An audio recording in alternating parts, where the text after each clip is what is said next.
This is America Matters Media at 93.7 FM KPGF Sun Valley and AM 1060 KFOY Sparks, Nevada.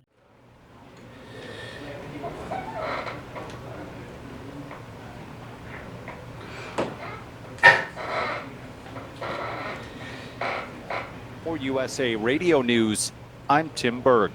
The following is an America Matters media production. The views expressed do not necessarily represent those of the station or its advertisers, although we think they should. But that's the opinion of America Matters Media.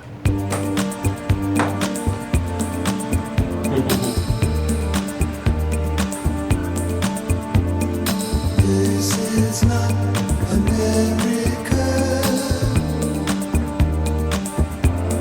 Sha-la-la-la-la. Little piece of you. And welcome to Talking Truth to Power, Nevada's Freedom Talk Radio. I'm your host, Brendan Trainor. I'm here with my co-host, Leland Faegre, and we have Brian working behind the boards today. And it was real slow news week. It's the dog days of August. Nothing happening, huh? Going on at all. So, with the former president in an unprecedented event, had his home raided by the FBI at Mar-a-Lago, that big, beautiful estate down in Florida, Palm Beach area. And we're still trying to figure out exactly why it happened. They haven't released the subpoena yet. Nope. It's a big club, and you ain't in it. Now, what we heard originally was that a search warrant was given to the attorneys on site, but not left with them. They took it back. Oh, they just let him look at it? Yeah. Mm-hmm. And now this morning, I'm hearing that they did receive the search warrant. Oh. So, Yeah, so- I'm not sure what of that is true. Right. But, you know, if this was an attempt to disqualify him legally from running for president, that's not going to work. Nope. No, because the Constitution lays out the qualifications for office, which are pretty simple, like 35 years old, born in the U.S., you know, and so on. But we had the incident of Eugene V. Debs. Yeah. I don't know if our listeners remember Eugene, but he was a socialist candidate for presidency in the Woodrow Wilson era. He was against World War I, America's entry into World War I, and they put him in prison, but he still ran for president as a socialist. Yeah, from prison. And the irony is that that's when the FBI came into law. That's when they came in. Yeah, they had the Palmer raid. And guess what? Yeah, they went right after Citizens. Right, exactly. Which looks like that history may repeat itself. That's all they've ever done, apparently. Yes. Yes. So, and then there was also the case of Sandy Berger, who happened to be Jewish, a Clinton advisor who actually smuggled documents out of the National Archives rooms in his socks and his underwear. Yeah. And all he got was a fine and probation. Yeah, that's it. Imagine how sleazy these guys are. You know? No. You stuff it down your pants. Unbelievable. And nobody will think about it, I guess, huh? Is no. that the way they approach that's the way that, yeah, I mean, nobody will ever think I'm doing that. Inconceivable! But he did. So we had the federal magistrate. They didn't have the Keonis to go to an actual judge, yeah. Article 3 judge. They went to a magistrate who was Bruce Reinhardt. Sounds Jewish. Every darn time. Should we hold up a picture of him for our if anybody, viewers? Anybody could see for it those there. who are watching rather than listening to the show. Yes. So, and he Changing was, people's lives. he was Epstein employee's lawyer. So he didn't represent Epstein, but he represented two of the airline pilots, the scheduler who scheduled all the events on Pedo Island. Her name was Sarah Kellen, and a woman that was nicknamed the Yugoslavian sex slave, Nadia Marcinovka. and AKA yeah, Yugoslavian Sex- sex slave. yeah. And he also donated to Obama at least twice, and he donated to Jeb Bush. Yeah, that's So, consistent. yeah, exactly. They're the same. This is about the future of the liberal world order, and we have to stand firm. Because they're all globalists. They're all in the same club, so we have to find out what exactly is their strategy, or did they just completely blow it as usual? I think they've completely blown it. They shot themselves not in the foot, but in the head. Yeah, because they don't have anything else. This is what desperation looks like. Well, yeah, and internationally too, because we are a declining empire. We've outlived our usefulness to most of the world, and they won't face up to it. They won't admit it. And so they're thrashing around trying to find some way out of this mess. The managed decline of the United States of America. Yeah. That's what we're watching. And, it's not helping the people of America in any way. They should be planning for this. They should be realizing that the monetary system is under attack. Yeah, but we had zero inflation in July. Did we really? We know this because Biden, Say what? Biden told us this morning. Zero. We had zero inflation in July. I don't think he even understands it. Did you see him trying to get his jacket on? Yeah. He can't even do that. And then he once again he thought somebody was going to shake his hand, and nobody shook his hand. I think he's done that a few times. Yes, he has. That's our president, ladies and gentlemen. But it could be related to the January 6th debacle, and it is a debacle for them. Yeah, because they haven't proven anything either. Because so the poll numbers reveal it. So they may be trying to tie these two together in a last desperate attempt, because the key word here is desperation. Yes. Going into the midterm elections, which, by the way, are 90 days from today. You know the thing. Yeah, we do here. And now Congress has Alex Jones' cell phone, that he had an attorney that turned over his cell phone. Did you know that? Nothing like an attorney, huh? No. They're just so slimy. I know. What do you need them for? What do you need attorneys for if you have people like that working for you?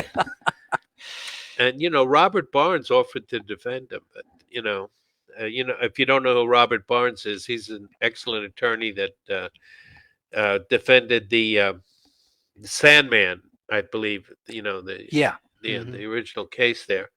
But for some reason, they went with this former U.S. attorney, now a defense attorney, turned over the cell phone to the prosecution and the Congress. Well, it hasn't hurt Trump, because he's shattered all fundraising records after this raid. Oh, yeah.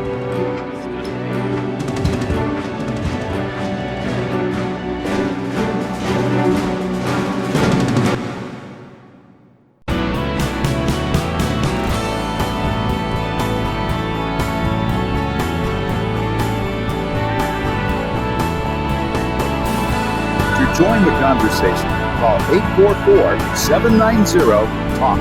That's 844-790-8255. Now, back to the show.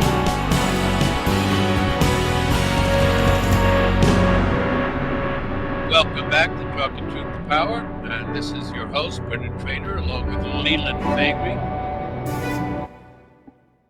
Benjamin Franklin presidency said, freedom and democracy. Freedom and democracy on one thing, security here. We can't have either if we don't have both. Yeah, that was Nancy, our Speaker Nuclear of the Nancy. House, Nuclear Nancy, and she was giving the representatives in Taiwan a little history lesson about President Franklin. Because she knows these things. Yeah, President Franklin, and his famous statement about he would give up liberty for little security, will neither have or deserve either. Yes, exactly. I paraphrased him a little bit. Well, everybody does, by the way. But not like Nancy. But good point. Yeah, I've seen it paraphrased all over the place, and I've never heard it like that. But at 80 years of age, at least she tried to paraphrase Benjamin Franklin. But then she she also said she always had China in her heart because when she was a little girl at the beach, Yeah, her mother used to tell her, if you dig a hole deep enough, you'll reach China. that kept her occupied for a while. I'm sure the Chinese are very appreciative of Yeah. that. She really knows how to impress. Oh, hell no. So we're still trying to figure out the ramifications of that. Did you see the interview with Roger Waters and Smerconish? I heard about that. I didn't see it though. Yeah, I should have followed up because I did see it fly by me somewhere, and I didn't have the time. I used to watch Smerconish. I used to tape him and see what he had to say, but then I realized after a little while that he's just a Bush Republican hiding out in CNN. On CNN. Yeah. This but everybody else CNN. thinks, oh, he's an independent. Yeah, he doesn't take sides. Yeah, sure. But he gave him. I don't want those people anymore. No, I don't want this balanced approach to the news. Right. I want to know what you think exactly is going on because I don't have the time for you if you don't get it. Life is too short for that. Right. Exactly. Well, Roger Waters took him to school, and one of the things it was mostly about the Ukraine, but one of the things is that Smerconish said, China is encircling Taiwan, and Walter said, no, Taiwan is part of China. It's been part of China since 1948. And the Chinese are not going to stand by and allow the U.S. or Japan or anybody else to control Taiwan and use it as what the military people are talking about is a unsinkable aircraft carrier to put missiles and planes on to attack China, which they have done. Yeah, and the foreign policy establishment, that is the Council on Foreign Relations, has duplicitously pursued this two-China policy, ostensibly for the purpose of creating a one-China policy. So they haven't really clarified over the course of the last 70 years what they really want out of that region. Well, it's called strategic ambiguity. Yes, and by design, and it's just pathetic. And this is the foreign policy establishment of the United States of America. Did you know there's a gay angle there too? No. How did I miss that?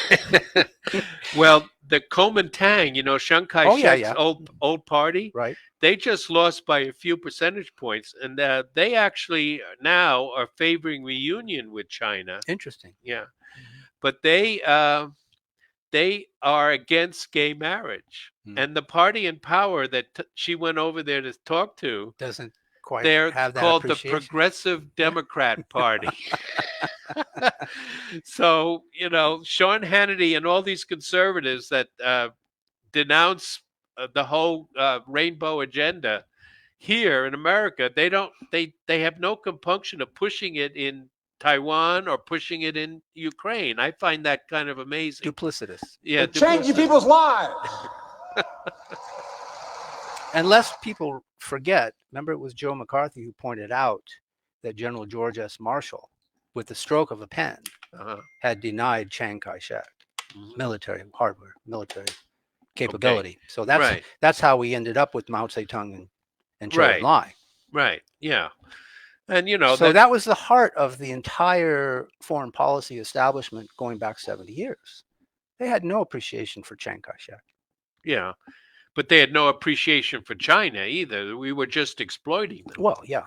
And that's why the Chinese call it the century of humiliation. And they're standing up now. And, this could very well accelerate some kind of invasion, even past the blockade. No, there's going to be military. They could take it over, yes. Yeah. Because it's like Russia and Ukraine. Russia can't have NATO in Ukraine pointing missiles at its soft underbelly in the Black Sea and the Caucasus and all that. And they can't have, China can't have missiles on Taiwan, just like we couldn't have Russian missiles in Cuba. And or if the Chinese somehow became influential in Mexico and Canada and they were agitating for Texan independence. Yeah. Are we the party? Well, I mean, Biden is theirs. Yeah. So they're going to move while Biden is there. Mm-hmm. Yeah. No ifs, ands, or buts about it. You know, Because Taiwan's days are numbered. Well, we're not prepared. I mean, Colonel McGregor, we're not prepared to go to war with China. That's another issue. Yeah. They're finally getting the Gerald R. Ford back to the ocean. Yeah, exactly. Yeah, right. The world's largest aircraft carrier is always in dry dock. It's always in dry dock. Just like the F-35s. Well, I think it's by design. Honestly, I just never see any such incompetence anywhere except in the military. I guess it's a government operation. I guess. Yeah, it's a bloated government operation. Yeah. I mean, Trump, he gave a rousing speech, but he said we gave trillions to China to build up their military, but their military budget is $200 billion a year. It's not trillions. Mm-hmm. And same thing for Russia. Their budget, based on gross domestic product, their military budget in Russia is $60 billion, but based on purchasing power parity, it's more like $200 billion. But they still have all this advanced weaponry with $200 billion a year, and we have almost $1 trillion a year. We're 10 years behind. We squander everything we do. It's just an amazing legacy that we can't get our act together. Yeah. Shut up and take my money. In military procurement, it's just unbelievable. I know. I mean, even McCain used to rant and rave about that, but then he always voted for the big bill. Right. And they would always tout how much money it was. Right. Never mind the fact that we were fighting the last war with the procurement expenditures that they made for this war. It just never ends. It's a broken record. It's like, what was that film with I can't think of the actor, but Groundhog Day? Remember that? Yes. It's like Groundhog Day. It keeps happening over and over. It repeats. Wash, rinse, and repeat. Yeah. Exactly. So, and then the Senate voted to subsidize the NATO for Finland and Sweden. Mm-hmm. Only Hawley voted against it. But then he voted against it because he wanted to put the money into attacking China. Mm-hmm. And he gave a lot of calumny about that. I was surprised that Rand Paul voted for that. Well, he kind of said he wouldn't vote against it because of Russia's in Ukraine. Did he abstain? He voted present.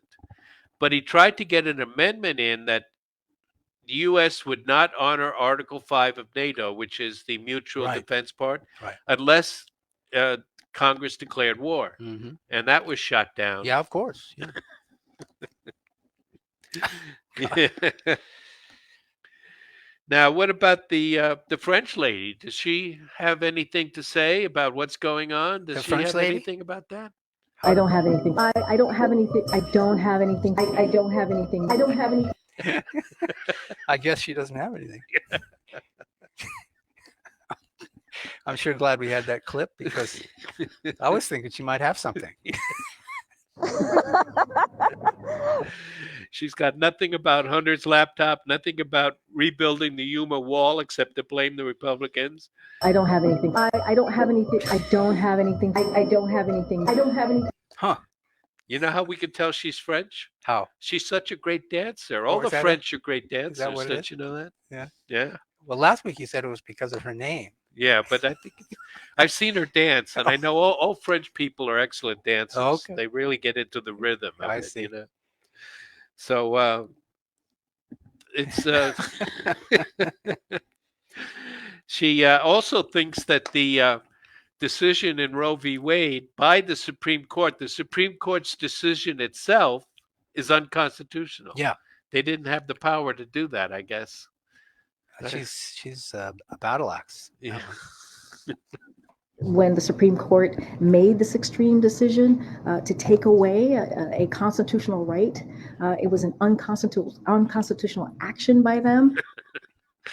These people, they don't know anything about guns, but they pass gun control laws, and they don't know anything about the Constitution. But they went to college. That's the problem.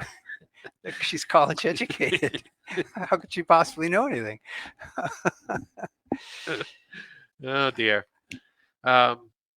Do we have anything about climate change? Does Greta have anything to say about climate change? No? Greta Van Susteren? Yeah, no. But anyway, in Australia, the Greens are taking over Australia. You know, they elected a Labor government. Mm-hmm. And our friends down under are complaining. They're complaining already? Yeah.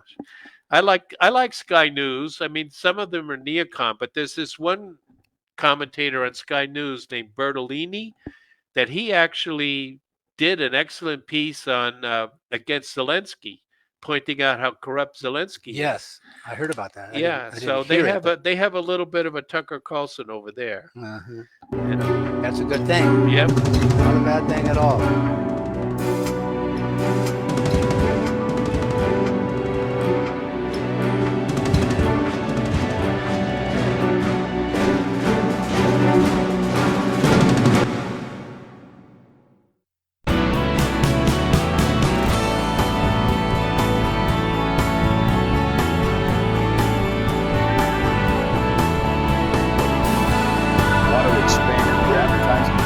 Sponsor this or any America Matters program by calling 775-827-8900 extension 2. Now back to the show.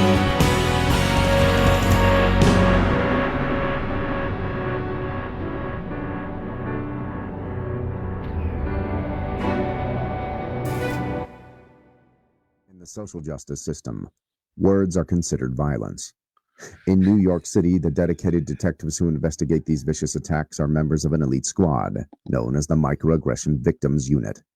These are their stories. Sounds like NPR.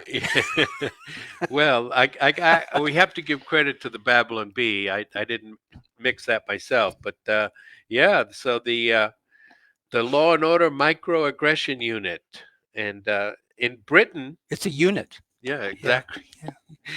Yeah.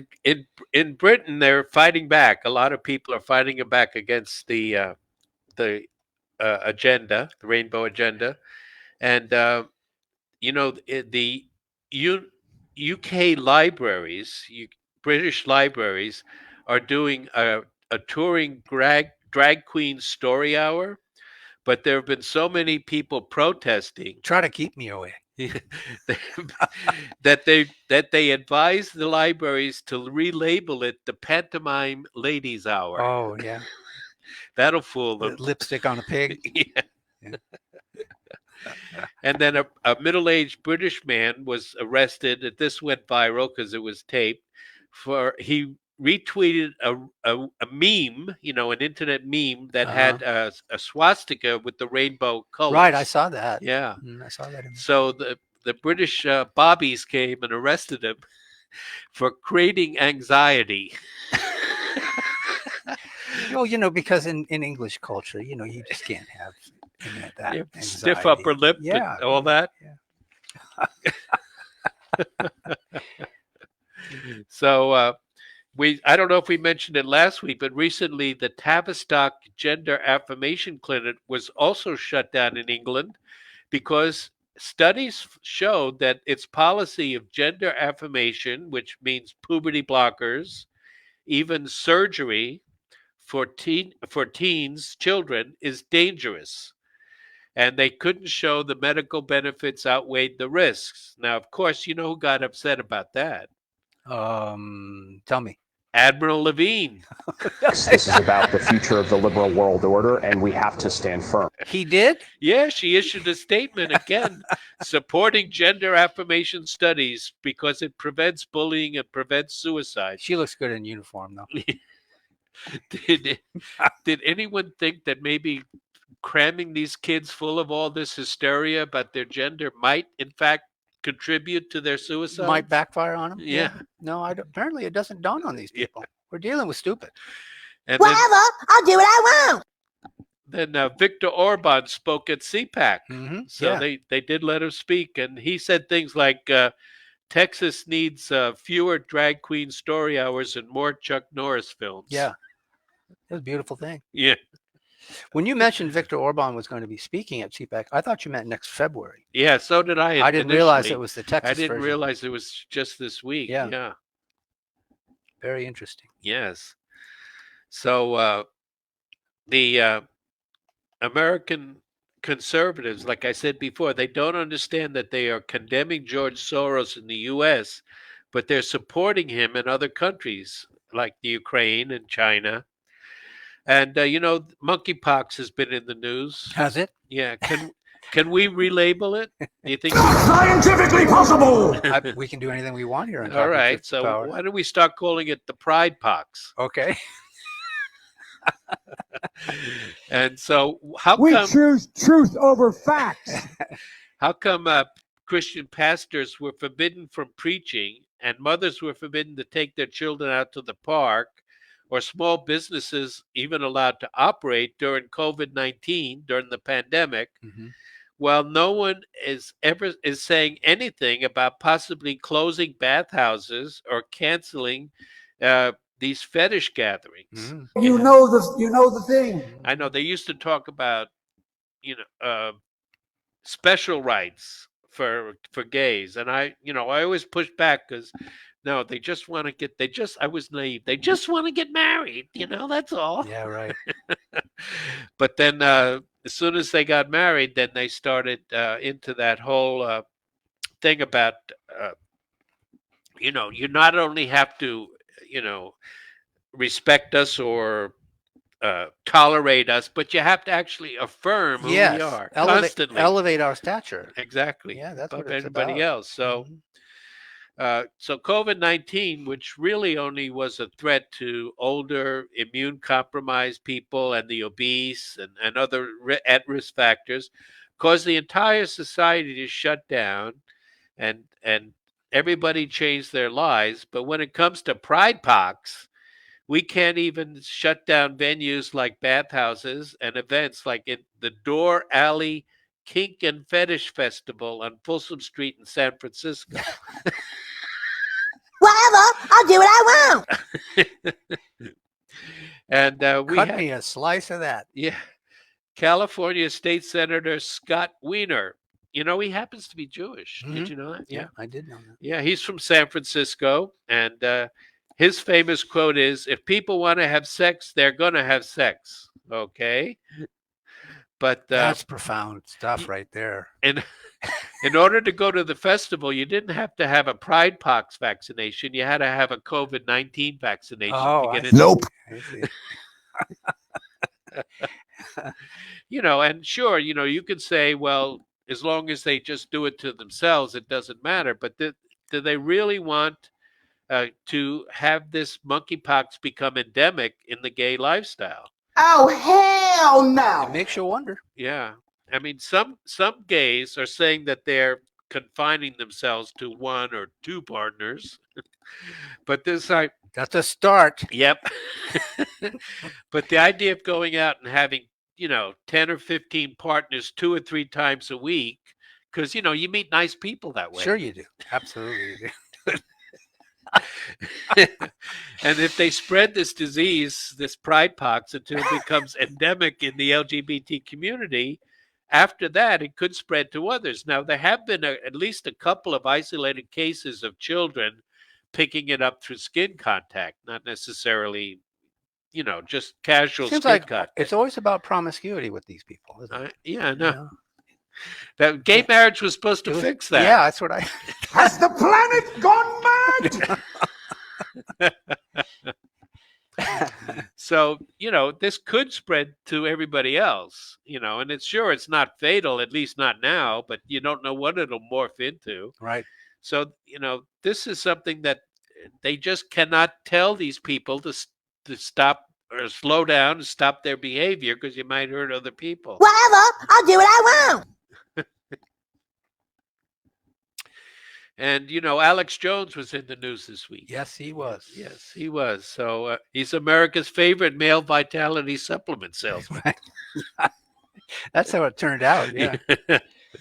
So he declared the Sandy Hook mass shooting was a false flag, and he got into a lot of trouble. It's a shame that development took place for him, because he was really good about so many other issues, Yeah. It's really a shame. I brought him to the Lake Tahoe Basin. Did you? With my association with KRLT. Yeah. There. Yeah. He got a lot of things right. He Mhm. created a lot of memes that we all chuckled at. But he got Sandy Hook very, very, very wrong. I know. But, he did apologize. It's not like he didn't apologize. Right. He did go do an apology tour about it. And did you see that the whole trial was full of very swarmy people? Did you see that judge, the judge over the trial, a Latina judge? Yes, I did. She put out campaign flyers that were just so totally left and woke, with rainbow colors and. It was Connecticut. Yeah. So no, I think this trial was in Texas. Yeah, Was it? she's a Mexican. They moved the venue? He has another one in the Northeast. He's got a. Oh, few he more was from. coming. Yeah, his operation had moved to Austin. I Yeah. think. Yeah. Yeah. So she was very swarmy. The prosecutor was very swarmy, but then the prosecutor tried to trap him, and because to get him involved in the whole Pizzagate, thing. Right. So he said, you've said that officials in the U.S. government are actually, molesting children, and as if to say that's terrible, and and Jones shot back, oh, you mean like Epstein and Clinton? Yeah. And then, Where do I stop? Where does it end? Yeah, so he probably is not going to pay anything like this $50 million. Well, he hasn't got it. No, he hasn't got it. He's got insurance, I'm sure. And a lot of this is, it's a default judgment. They didn't really find him culpable. During discovery, they asked him to turn over evidence to prove his guilt, and he refused to do that. He said, I'm not guilty. So the judge issued a default judgment for that. So it doesn't really prove anything, but he's got a few more cases to go to. People are saying he might pay $2 million. He maybe pay $9 million, but it's not going to be anywhere near $50 million. No. Or he might pay nothing. Well, I mean, after appeals, and all after that. bankruptcy, yeah, and a bankruptcy, can't squeeze blood from a turnip. No, but I think he's not done. I think he'll be back. I mean, he's still going to have a show and everything, and he's going to sell those. Well, if you can run for president from prison, yeah, he's going to sell those male vitality supplements. There's a huge development in the Mar-a-Lago raid. Agents were there looking for Spygate documents related to Crossfire Hurricane.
I guess we have to give the ADL advice. We do? Yeah. Okay. We're aware that Israel is the only democracy in the Middle East and is our most important ally. And they don't throw gay people off the roofs. No, that's true. They don't. And they each and every time we see a Jewish person behaving badly, we always remember it's always our fault. Exactly. So we're going to talk a little bit about David Rubenstein. We are? Yeah. Have you been to Monticello, the home of Thomas Jefferson? I've not, but I've heard about the mischief they're pulling off there. Yeah, exactly. Well, it's all because of David Rubenstein that the tours through Monticello, Montpelier, and soon Arlington House, Robert E. Lee's. They become extremely because they woke. hate Robert. Yeah. Oh yeah. That's going to be fun when he's finished with the Arlington House. Right. And the people are complaining. The comments are saying that it's totally wrong. But who was David Rubenstein? Well, he was a working-class Jewish person, but he became a billionaire. And he was the co-founder and co-chairman of the Carlyle Group, a Washington, D.C. private equity group. Did you know that at least 17 of the 25 largest equity firms are run by Jews, people of Jewish descent? Right? Yeah. And they're only like less than 2% of the population. That's startling. Yeah. But so he's extremely wealthy, and but he is also a philanthropist. He calls himself a patriotic philanthropist. Oh, okay. Now, he has served as chairman of the Kennedy Center for Performing Arts, the National Gallery of Art, the Smithsonian Institution. Boy, oh boy. He's also been chairman of the Council on Foreign Relations. Does he wear a bunch of hats? Yeah, the Economic Club of Washington, D.C., the University of Chicago Board of Trustees. Atlantic Council? It doesn't say the Atlantic Council. Just right off the top of my head, I'm surprised you didn't pick on that one. Yeah. But he's worth at least $4.3 billion, according to Forbes magazine. Now, the Carlyle Group is associated with the Bush family. I remember an outbreak of Gulf War During I. the Gulf War, yeah. Yeah, Bush was publicly acknowledged to be very much invested in the Carlyle Group. He also has 2 shows on the Bloomberg channel, and his ex-wife was also influential in the media, former editor of U.S. News and World Report. So he donates to the arts, and D.C., and he donated $15 million to the National Holocaust Museum, because you can never have too much, too much information about the Holocaust. But it's his donations to Monticello and Montpelier that drew criticism, and I'm reading from an article in the New York Post dated July 9th. And so from the moment you enter Monticello, you are shown images of Jefferson's slaves, including a painting of a faceless tar baby man. In other words, there's no features in his face. It just looks like tar. Who Shut up and take my money. Who represents the faceless lives of all in bondage. It wasn't by happenstance or coincidence. It wasn't Trudeau, was it? No, I don't. Okay, because he did the blackface. Yeah, he did the blackface. He could have done. So the tour guides gush continuously about the enslaved people. That's what it's all about now, isn't it? The exhibition on music in Monticello is not about Jefferson's refined musical taste, but instead about the music produced by the slaves. Oh my God! I don't have anything. I don't have anything. I don't have anything. I don't have anything. I don't have anything. And of course, they bring up Sally Hemings continuously. Now, the left loves to talk about Sally Hemings because, supposedly she was abused by Jefferson, but only one of her 9 children had Jeffersonian DNA, and most serious historians believe the DNA actually belonged to Jefferson's brother, Randolph Jefferson, who was somewhat dimmer, to put it lightly, but who often visited the slaves, played music with them, and witnesses say he visited Sally Hemings overnight. Overnight? Overnight. I'm sure he was just showing her constellations and that sort of thing. Comforting her. Yeah. And now the tour also features a dark hidden room where it implies, it doesn't say outright, that Jefferson took Sally down there to regularly have his way with her. But historically, we know she had her own cabin. And then we have Madison's Montpelier fares no better. There's a spooky display on slave breeding, so they go into great detail on that. Wow. Yeah. And there's much ado about the slave cabin exhibits. If you go to the bookstore at Monticello, they will happily sell you a copy of Ibrahim X. Kendi's The Anti-Racist Baby Book. What's the point? Can you take the tour without that now? Say, I'm going to go my own way? No. Then you have, They also have the James M. Rubenstein Visitor Center at Montpelier. So he's got his own little plaque there. His own little plaque on the wall. Yeah. So he has contributed at least $20 million to these two institutions, or to each institution probably. And his statement about his donation says it's to tell stories of people enslaved and free.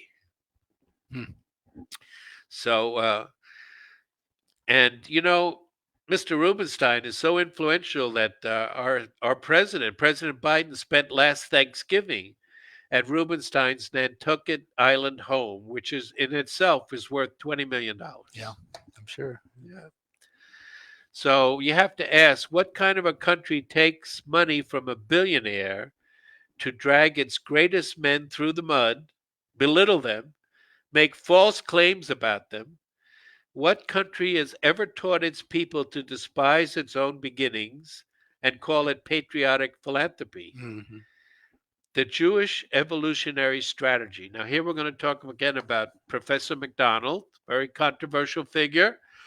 Hard to find his books, although you can order them from Barnes & Noble at least. But he has written extensively about the JQ, the Jewish question. And he says that they have developed over thousands of years an evolutionary strategy, which is always to undermine the dominant white narrative in order to weaken and exploit it for their own tribal benefit. It's a big club, and you ain't in it. 5,000 members, but there's plenty of room for others in there for sure. Yeah. When I first discovered the Council on Foreign Relations, it was, I think, 1,700 when I was about 19 years of age. So it's quintupled in size since then. The number of the people. CFR, yeah. Yeah. Well, they are one of the big globalist, influential, organizations. Well, it's the preeminent one. It's the one that authorized the existence of the United Nations where it now sits, with property that was donated by David Rockefeller. I mean, there is no other prestigious embodiment of globalism than the CFR. Brian likes my music. He keeps playing it. Yeah, you don't know that Lee is a musician, and he actually did the music for us. But part of what we're part of what we're doing here, yes. But so we're pretty frank here on Talking Truth to Power, and I guess they're pretty frank on Gab, but nowhere else do you No, do you get anything about this situation where we have, or Pat Buchanan, we have a total Zionist occupied government. And as we've always said, it's not all Jews, certainly not. Many Jews are no longer believe in this stuff, but there are so many that do, and there are so many influential positions in government and the media that you have to keep an eye on them. You have to realize, you have to point it out. Yeah. Nobody else wants to point it out. Right. Sociopathic megalomaniacal behavior is not uniquely Jewish. No, of course it's just there's a handful of them in there that are making a lot of mischief. And they, there's a lot of Anglos. This is the Anglo-American Zionist, Nazi, Satanist, pedophile, globalist. Put an ellipse in there because I think we know where that's going. Yeah. Click that wants to to basically not take over the world, but basically influence as you say, manage the decline of the American empire, of the nation state all around the world. Exactly. And nobody in the establishment wants to talk about it. And unfortunately, one of the things that the Jewish people have done throughout the centuries is corrupt governments. And, because their whole thing is to, according to people like Professor McDonald and other people, their whole thing is to preserve and prosper their tribe at the expense of the peoples with whom they live. Mhm. You know, and they do it much more completely and successfully because of their intellect. Their average IQ is off the charts, And wealth. and because of their philosophy. So tune in next week. Well, we don't want to plug Eddie's show, which follows ours, and I just saw this story here that Trump, I mentioned E. Merrill Root, and he says that Trump should announce that he's running for president today. Now, this second. Oh, yeah. Stick it right in the Democrats' face. Okay.